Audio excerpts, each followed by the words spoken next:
Margot Gerbeau, assistante en pédiatrie à l'Université libre de Bruxelles et je réalise un doctorat en co-tutelle entre l'Université libre de Bruxelles et la KU Leuven qui est financée par la Belgian Kids Fund, soutenue par le fonds Manoël et Loder Prado, géré par la Fondation Roi Baudouin.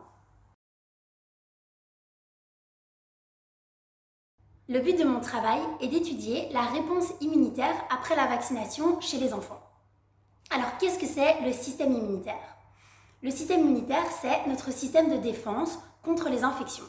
En résumé, on peut dire qu'il se compose de deux grandes parties.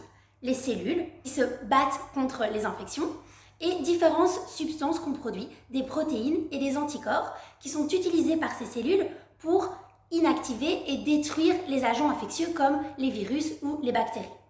Alors, un vaccin contient une partie du virus ou de la bactérie qu'on a soit inactivé pour qu'il ne puisse pas nous rendre malades, soit ce sont juste quelques composants de ce virus ou cette bactérie. Et ces composants vont être reconnus et utilisés par nos cellules immunitaires qui vont les utiliser pour qu'une sous-partie de ces cellules se spécialise dans la défense en particulier contre cet agent infectieux.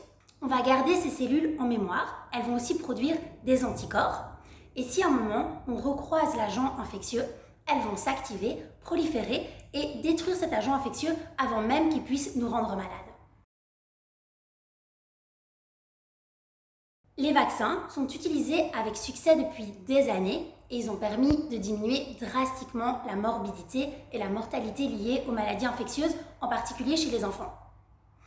Cependant, il y a encore des agents infectieux pour lesquels on n'arrive pas à développer de vaccins.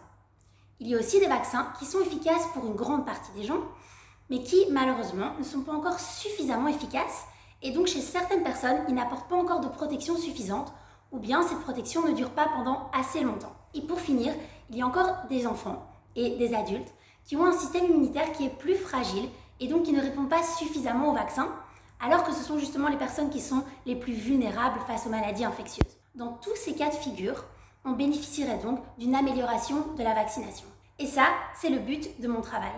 Ce qu'on veut, c'est vraiment donc étudier les différents composants de la réponse immunitaire après la vaccination et comprendre quels sont les facteurs, quels marqueurs sont exprimés par les cellules chez les personnes qui vont in fine développer une réponse optimale et être très bien protégées contre la maladie infectieuse. On sait que les enfants ont un système immunitaire qui est tout à fait différent de celui des adultes et les enfants sont la principale cible de la vaccination. Et donc, on veut étudier cela en particulier chez les enfants. Pour cela, on va réaliser des prises de sang chez les enfants avant et après la vaccination et on va étudier les différentes sous-couches de la réponse immunitaire après ces vaccins. Et on va essayer d'identifier quels sont les marqueurs, quels composants vont être exprimés par les cellules et qui vont faire que certains enfants vont avoir une protection optimale. En identifiant ces facteurs, on espère pouvoir améliorer la vaccination car si on comprend quels sont les facteurs qu'il faut vraiment cibler pour obtenir une protection optimale, on pourra développer des vaccins qui sont plus efficaces pour protéger de façon plus optimale toute la population et en particulier les enfants. Alors, pour nous aider, la première chose que vous pouvez faire, c'est protéger vos enfants en les vaccinant. Si vous avez des doutes sur la vaccination, que vous vous demandez comment ça fonctionne, parlez-en à votre pédiatre, posez des questions, car les enfants vaccinés vont être protégés contre les maladies infectieuses les plus sévères de l'enfance. Deuxièmement, si vous voulez nous aider, vous pouvez soutenir la recherche, en particulier la recherche pédiatrique, en faisant un don à la Belgian Kids Fund pour nous aider à améliorer la santé des enfants.